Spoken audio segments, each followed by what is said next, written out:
Mr. President, Mr. Secretary General, Excellencies, ladies and gentlemen, I have the honor to speak on behalf of the member states of the Western European and other states group.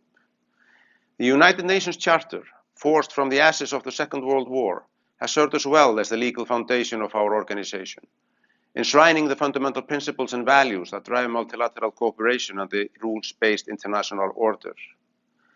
It symbolizes the shared hopes and aspirations of its founders to build a better future, promoting peace, universal human rights, equality, and development for all.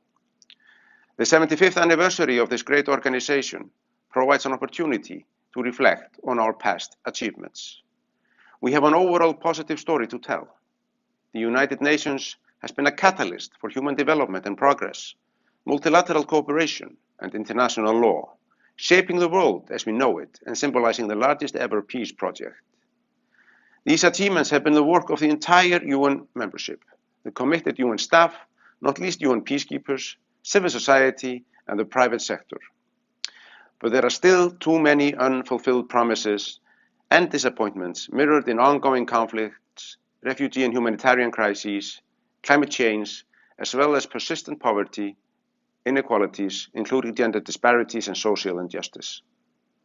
Mr. President, today we are in the midst of a global crisis that has no parallels in the last 75 years, causing death and severe illness with far-reaching humanitarian, social, and economic consequences that are not likely to disappear anytime soon. The pandemic is a stark reminder that global challenges call for a global response, openness, transparency, and respect for human rights. No state, large or small, can act in isolation. Let me thank the Secretary General for his leadership, calling for unity and solidarity, pressing for a global ceasefire, and mobilizing the United Nations in saving lives and preparing for recovery. We need to make sure that our organization continues to evolve in line with the Secretary General's reform agenda, to stay fit for purpose and true to its core values and multilingualism. In the end, it falls on all of us to work in unison with the United Nations at the helm and build back better for a more equitable, resilient, and sustainable future.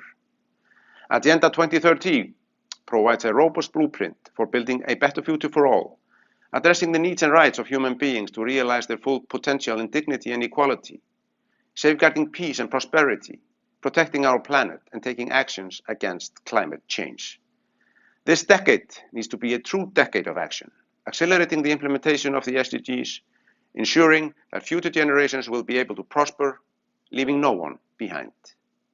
Mr. President, we should use this anniversary to raise awareness and encourage a broad, transparent dialogue on how we can further strengthen multilateralism and the United Nations, involving civil society, youth, and businesses, so we can together create the future we want and the UN we need.